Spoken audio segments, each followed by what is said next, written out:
बहुत स्वागत है। जैसा कि माननीय भारती जी ने बताया कि बिहार में जो पिछले कुछ वर्षों से राजनीति चल रही है, इसमें विपक्ष में कोई नहीं है।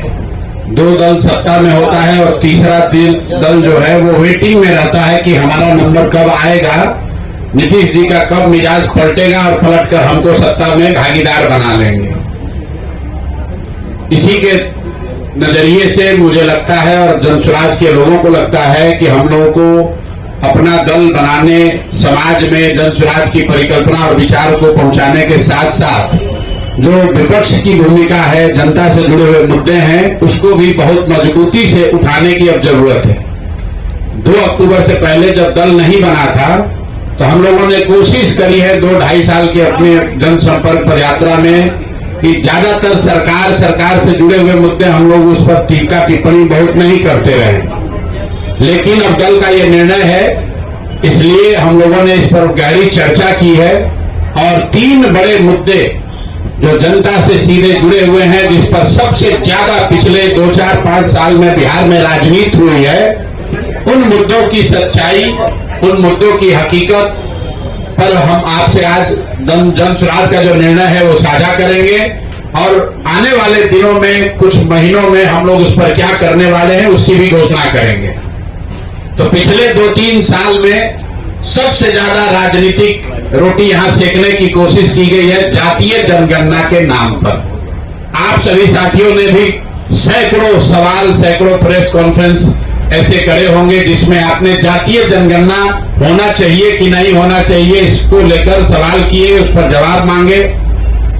नेताओं ने, जिन्होंने जातीय जनगणना कराने की घोषणा की, 500 करोड़ रुपया बिहार सरकार का खर्च करके जातीय जनगणना कराया, उनकी नीयत कभी भी किसी जाति की मदद करने की नहीं थी।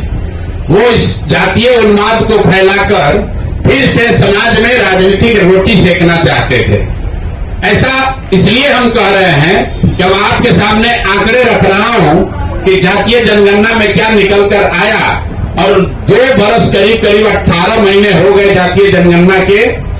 रिपोर्ट 2 अक्टूबर 2023 को प्रकाशित किया गया। 7 नवंबर 2023 को विधानसभा के पटल पर यह रिपोर्ट रखी गई और 22 नवंबर 2023 को नीतीश कुमार ने तब तेजस्वी यादव के साथ जो सरकार चला रहे थे, मिलकर जातीय जनगणना के आधार पर 5 बड़ी घोषणाएं की। अब उनकी हकीकत आप देख लीजिए।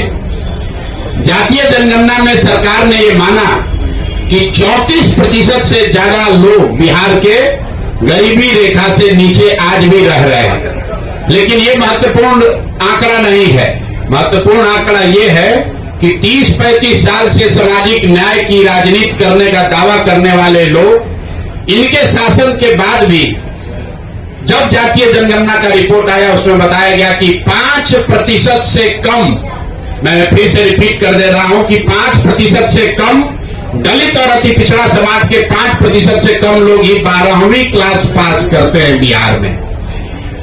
जिन लोगों ने रिपोर्ट बनवाया उन्होंने पढ़ा भी नहीं। सिर्फ 5% से भी कम दलित और अति पिछड़ा समाज के लोग 12वीं क्लास पढ़ते हैं। आरक्षण की लड़ाई लड़ने की बात करने वाले लोग 35 साल के बाद 0.93% अति पिछड़ा समाज के लोग आज सरकारी नौकरियों में हैं। 2 बरस पर इस पर कोई चर्चा नहीं हुई। तो जब नीतीश कुमार ने 22 तारीख को इसकी घोषणा की कि इस रिपोर्ट के आलोक में हम लोग क्या क्या करेंगे, तो एक चर्चा उन्होंने की जिसकी आप लोगों ने भी जिसको फॉलोअप किया कि आरक्षण की सीमा को 50 से बढ़ाकर 65 या 75 किया जाएगा। इसका हम लोग रिकमेंडेशन केंद्र सरकार को भेज रहे हैं। तो मैं अब पहला मांग ये कर रहा हूं नीतीश कुमार से कि भैया केंद्र में भी तुम्हारी सरकार है और राज्य में भी तुम्हारी सरकार है और सामाजिक न्याय के आप पुरोधा भी हैं। तो अब आप बता दीजिए कि जो आपने केंद्र में आरक्षण बढ़ाने का मांग यहां लिखित भेजा था, उस पर अभी स्थिति क्या है। सरकार ये बताए समाज को कि आपने आरक्षण बढ़ाने की जो मांग करी थी उस पर आज स्थिति क्या है, या आप उसको भूल गए, बेवकूफ बना रहे थे सबको। और तेजस्वी यादव भी बताए कि विपक्ष के नेता होने के नाते उन्होंने इस पर अभी तक क्या किया है। लेकिन दूसरा जो महत्वपूर्ण बात है जिस पर कम चर्चा हुई, उस रिपोर्ट के आधार पर 22 नवंबर 2023 को नीतीश कुमार ने घोषणा की कि 94 लाख परिवारों को, जिसमें हर जाति के गरीब लोग शामिल हैं, 94 लाख परिवारों को रोजगार के सहायता के लिए 2 लाख रुपए प्रति परिवार 5 वर्षों में किस्त के आधार पर दिए जाएंगे। तो भैया 2 बरस का बजट हो गया। हम इंतजार कर रहे थे, क्योंकि अगर पहले कहते तो ये लोग कहता कि भाई 5 बरस में कहें तब न होगा। तो 2 बरस पूरा हो गया। मैं सरकार से ये पूछना चाहता हूं, जनसुराज परिवार ये जानना चाहता है कि 94 लाख लोगों को, जिनको 2-2 लाख रुपया देने का आपने वादा किया था, उसमें कितने लोगों को आपने कितना पैसा दिया? और अगर नहीं दिया तो मान लीजिए कि जैसे आपके मोदी जी, आपके जो आजकल जिनके आप लाडले मुख्यमंत्री हैं, मोदी जी ने जैसे 15 लाख रुपया सबको देंगे का जुमला फेंका था, आप भी ये मानिए कि आपने भी ये बिहार के लोगों को जुमला दिया था कि 94 लाख परिवारों को, और इसमें सिर्फ किसी जाति विशेष के लोग नहीं हैं, विधानसभा के पटल पर। और आपको मैं कह रहा हूं, 22 नवंबर का नीतीश कुमार का ट्वीट देख लीजिए, उनके ऑफिशियल हैंडल से एक ट्वीट किया गया है कि 94 लाख गरीब परिवारों को 2 लाख रुपया की राशि दी जाएगी। अभी तक एक परिवार को 1 रुपया भी नहीं दिया गया है। तीसरी जो बड़ी घोषणा उन्होंने की थी कि 39 लाख परिवारों को जो होमलेस है, लैंडलेस हैं, उनको 1,20,000 रुपया घर बनाने के लिए दिया जाएगा। तो मैं तीसरी मांग ये कर रहा हूं कि जातीय जनगणना के नाम पर समाज को लड़ाने की जो योजना आपने बनाई थी, वो तो कामयाब हुई नहीं। ये बता दो कि 39 लाख लोगों में से कितने लोगों को 1,20,000 रुपए की राशि दी गई है। तो जातीय जनगणना को लेकर मेरे 3 सवाल जनसुराज के हैं। पहला, कि आरक्षण बढ़ाने के लिए जो आपने दावा किया था कि आप केंद्र सरकार को रिकमेंड कर रहे हैं, उस पर आज स्थिति क्या है? किस तारीख को आपने रिकमेंड किया और केंद्र सरकार ने उस पर क्या निर्णय दिया? क्योंकि केंद्र में भी भाजपा और नीतीश की ही सरकार है, और अगर नहीं दिया तो प्रधानमंत्री अभी आ रहे हैं 24 तारीख को, तो मधुबनी में प्रधानमंत्री को यह घोषणा करना चाहिए, जवाब देना चाहिए, क्योंकि जदयू के लोग भी भीड़ जुटाने में लगे हैं। सरकारी खर्चे पर डीएम सीडीपीओ से लेकर सारा प्रशासन लगा हुआ है, सरकारी खर्चे पर भीड़ जुटाई जा रही है। तो उसमें मोदी जी को और नीतीश जी को बताना चाहिए कि जातीय जनगणना के आधार पर आरक्षण बनाने के प्रस्ताव की स्थिति आज क्या है। दूसरा, 94 लाख परिवारों को जो 2 लाख रुपया आपने देने की बात कही थी, उसकी स्थिति क्या है? हम लोग की जानकारी के हिसाब से, आप लोग भी पत्रकार है, अभी तक के बजट में, 2 बजट में इस योजना के तहत 1 रुपया का भी प्रावधान नहीं किया गया है। और तीसरी बात कि आपने 39 लाख जो होमलेस, लैंडलेस, खासकर दलित समाज के लोग थे, उनके लिए अभी तक 1,20,000 रुपया जो जारी करने के लिए कहा था, उसमें कितना पैसा जारी किया? एक ये विषय है जातीय जनगणना का। दूसरा जो सबसे बड़ा ठगी का काम नीतीश कुमार ने किया है पिछले 10 वर्ष में, दलित महादलित के नाम पर बहुत दिन से राजनीति चल रही है। आपको याद होगा, नीतीश कुमार ने 2006 में महादलित विकास योजना, महादलित विकास मिशन बनाया था। उस मिशन में एक बड़ा वादा यह किया गया था कि दलित समाज के जितने लैंडलेस, होमलेस लोग हैं, उनको 3 डिसमिल जमीन, 1306.8 स्क्वायर फीट जमीन घर बनाने के लिए दिया जाएगा। ये वादा नीतीश कुमार ने महादलित मिशन के नाम पर 2008-06 में किया था।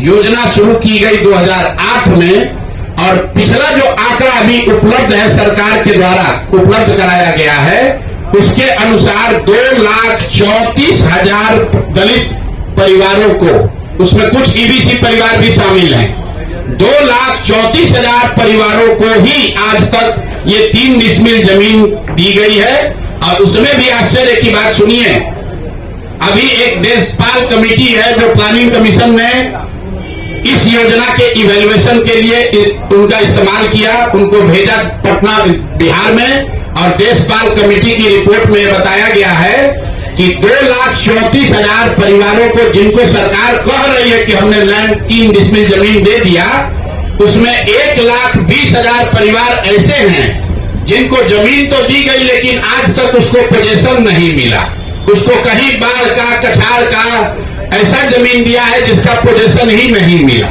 तो सरकार से दूसरी मांग हम लोग कर रहे हैं कि पहला तुमने जाति के नाम पर, जाति जनगणना के नाम पर सब में झगड़ा लगाने का कोशिश किया, दूसरा ये दलित महादलित के नाम पर इतना दिन से रोटी सेक रहे हो, तो महादलितों को जो 3 डिसमिल जमीन देने की बात कही गई थी, कुल यहाँ पर 50 लाख से ज्यादा ऐसे दलित महादलित परिवार हैं जिनको ये इसका योजना का लाभ मिलना चाहिए था। सरकार के हिसाब से सिर्फ 2,34,000 लोगों को, परिवारों को ये लाभ मिला और केंद्र सरकार की प्लानिंग कमीशन की कमेटी बता रही है कि उस 2,34,000 में से भी 1,20,000 लोग ऐसे परिवार है जो कह रहे हैं कि जमीन कागजे पर मिला, जमीन आज तक हमको मिला नहीं है। तो दूसरी मांग यह है कि दलित महादलित के वोट से कुर्सी पर बैठे नीतीश कुमार और भाजपाई बताए कि ये दलित महादलितों को कब ये घर का जमीन उनको 3 डिसमिल मिलेगा। और तीसरी बात, तीसरी एक बड़ी यहाँ पर राजनीति की जा रही है भूमि सुधार, भूमि सर्वे के नाम पर। आप में से कई लोगों को ध्यान होगा, भूमि सर्वे का काम यहाँ पर 2013 से शुरू किया गया है। जो पूरे देश में भूमि सुधार के दूसरे राज्यों में अनुभव है, उसके आधार पर अभी तक का रहा है कि 2 से 5 वर्ष में राज्य सरकारें इस तरह का भूमि सुधार, लैंड डिजिटाइजेशन सर्वे का काम पूरा कर लेती है। बिहार सरकार में जो लूट मची हुई है, जो कुव्यवस्था है, उसका आलम है कि 2013 में शुरू हुआ लैंड सर्वे फरवरी 2025 में अभी तक सिर्फ 17,30,000 एकड़ जमीन ही सर्वे में डिजिटाइज हुआ है, जो बिहार में उपलब्ध जमीन का 20% से कम है। 5 वर्ष में 20% से कम जमीन का सर्वे के जरिए डिजिटाइजेशन हुआ। 80% जमीन का सर्वे और डिजिटाइजेशन अभी भी पूरा नहीं हुआ है। और ये पूरा इसलिए नहीं हुआ है कि सरकार ने सर्वे कराने के लिए न कोई व्यवस्था बनाई, न इनके पास वो टेक्नोलॉजी है, न संसाधन है। आंध्र प्रदेश में, तेलंगाना में बिहार के बाद सर्वे पूर्व शुरू किया गया और 3 वर्ष में उन्होंने टेक्नोलॉजी और ड्रोन के जरिए 1-1 इंच 80% जमीन का अपना सर्वे करके कंप्लीट कर लिया। और इसमें एक और बड़ी बात सुनिए, जमीन सर्वे का असर यह है कि घर घर में लड़ाई लगा दी, भाई बहन में लड़ाई लग गया, आप में आपके फुआ के परिवार में लड़ाई लग गया। जमीन के मालिकाना हक के लिए लोग लड़ रहे हैं और ये हम नहीं कह रहे। पिछले साल जो बिहार सरकार का क्राइम का आंकड़ा है, उसमें बताया जा रहा है कि जितनी हत्याएं यहाँ सरकार ने रिकॉर्ड की, उसमें 60% से ज्यादा हत्या के मूल में जमीन से जुड़ा हुआ विवाद है। ये बिहार सरकार का आंकड़ा है। फिर से मैं रिपीट कर रहा हूं, ये जमीन का सर्वे शुरू हुआ है 2023 से। अभी तक सरकार के आंकड़ों और दावों के बावजूद सिर्फ 20% लैंड का सर्वे कंप्लीट हुआ। और इसकी कमियों की वजह से इसमें जो लूट मची हुई है, जो भ्रष्टाचार फैला हुआ है, जमीन का दाखिल खारिज में, पेपर निकालने में, वंशावली बनाने में, जमाबंदी में इतनी परेशानी हो रही है, हजारों करोड़ रुपया लूटा जा रहा है। और इसी बिहार में, जैसा आप लोग जानते हैं, सबसे ज्यादा सीओ और डीसीएलआर वगैरह का पोस्टिंग के लिए खुलेआम 30 लाख, 40 लाख, 50 लाख रुपया, देखिए सारे पत्रकार लोग मोड़ी हिला रहे हैं, हाँ भैया बात तो ठीक है, 25 से 50 लाख रुपया लेकर पोस्टिंग की जा रही है। तो ये जो सर्वे शुरू हुआ है, ये अंचलाधिकारियों को और राजस्व से जुड़े हुए पदाधिकारियों के द्वारा धन उगाही का नया उद्योग शुरू किया गया है। तो जन सुराज परिवार 3 मांग रख रहा है। एक, कि जातीय जनगणना के आधार पर, उसके नाम पर राजनीति करके समाज को बांटने लड़ाने वाली जनता वाली सरकार, उस पर व्हाइट पेपर जारी करो और 1 महीना में बताओ कि आरक्षण पर क्या हुआ। दूसरा, 94 लाख परिवारों को किस दिन 2 लाख रुपया दोगे और 39 लाख होमलेस परिवारों को 1,20,000 रुपया कब दिया जाएगा। हम लोग की दूसरी डिमांड है कि 3 डिसमिल जमीन जो महादलित समाज को मिलनी चाहिए थी, दलित महादलित समाज के लोगों को, जिनका वोट लेकर नीतीश कुमार इतने दिन से बैठे हुए हैं, अब वो दलित महादलित परिवार छला जाने के लिए तैयार नहीं है। अगर 1,20,000 से कम परिवारों को ही 3 डिसमिल जमीन मिली है तो 48 लाख से ज्यादा परिवारों को 3 डिसमिल जमीन कब मिलेगी। और इसमें यह भी बता दूं कि अभी सरकार के आंकड़ों के हिसाब से करीब करीब 25 लाख एकड़ जमीन, जिसमें सीलिंग के नाम पर जब्त की हुई करीब 11.5 लाख एकड़ जमीन और विनोबा आंदोलन, भूदान आंदोलन में मिली हुई 7 लाख एकड़ जमीन, जिसका कोई हिसाब नहीं है कि यह जमीन किसके पास है, किसको दिया गया है। 25 लाख एकड़ जमीन जो सरकारी रिकॉर्ड के हिसाब से उपलब्ध है गरीबों को बांटे जाने के लिए, किसी से लेना छीनना नहीं है। किसी के पास रिकॉर्ड नहीं है कि उस जमीन का 6.8 लाख एकड़ जमीन जो विनोबा भावे के प्रयास से भूदान आंदोलन में लिया गया, वो किसको दिया गया, किसको बांटा गया, किसी को मालूम नहीं है। करीब करीब 12 लाख एकड़ जमीन यहां सीलिंग के नाम पर जब्त किया गया या सीलिंग के नाम पर लिया गया, वो जमीन किसको मिली वो भी किसी को पता नहीं है। तो हम लोग की दूसरी मांग ये है कि ये 3 डिसमिल जमीन जो 50 लाख परिवारों को, दलित और महादलित परिवार को आपको देना था, ये कब तक पूरा करोगे ये बताओ। और तीसरी ये बात है कि भूमि सर्वे के नाम पर ये जो नया उद्योग तुमने शुरू किया है और अफसरों के जरिए महीनों में करोड़ों रुपया की सरकार उगाही कर रही है, इसको तुरंत बंद कीजिए। नहीं बंद कीजिएगा तो बिहार के हर परिवार में झगड़ा होगा और भ्रष्टाचार बढ़ेगा।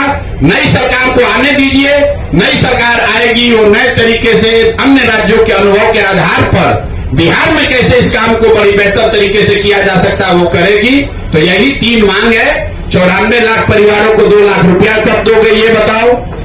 50 लाख महादलित परिवारों को 3 डिसमिल जमीन कब मिलेगा ये बताओ। और भूमि सुधार कब रोक रहे हो, ये पैसा अपना वसूलने का धंधा कब बंद कर रहे हो ये बताओ। ये तीनों मांग लेकर आपके सामने आज हम लोग आए हैं। 1 महीना का सरकार को समय दे रहे हैं, सरकार को 1 महीना का समय दे रहे हैं। 11 मई से बिहार के हर गांव में 40,000 से ज्यादा रेवेन्यू गांव में जन सुराज यहां बैठक करेगी और लोगों से इन 3 मुद्दे पर उनसे वार्ता करके इस विषयों पर सिग्नेचर कैंपेन, हस्ताक्षर अभियान शुरू करेंगे। और हम लोग 11 जुलाई को 1 करोड़ लोगों का इन 3 मुद्दों पर 1 करोड़ लोगों का हस्ताक्षर लेकर मुख्यमंत्री और राज्यपाल दोनों को हम लोग जाकर ज्ञापन देंगे। लेकिन यह मामला वही नहीं रुकेगा। इसके बावजूद अगर सरकार ने एक्शन नहीं लिया तो आपके इंटरेस्ट के लिए बता देते हैं, इस विधानसभा का जो अंतिम सत्र अभी होने वाला है, उस सत्र में जन सुराज अपनी पूरी ताकत से विधानसभा को घेरेगा। क्योंकि विधानसभा में बैठे हुए चाहे ये भाजपाई हैं या राजद वाले हैं, नीतीश कुमार तो है ही दोषी, ये तीनों लोग ये विधानसभा में बैठकर जनता को और आ जाएगा सर, आएगा जनता को और आगे बेवकूफ न बना पाए, इसके लिए हम लोग विधानसभा का जब सत्र शुरू होगा तो इन विधानसभा का हम लोग घेराव करेंगे, प्रदर्शन करेंगे, वहीं धरने पर बैठेंगे। इसी बात की घोषणा के लिए आज आपसे मुखातिब है।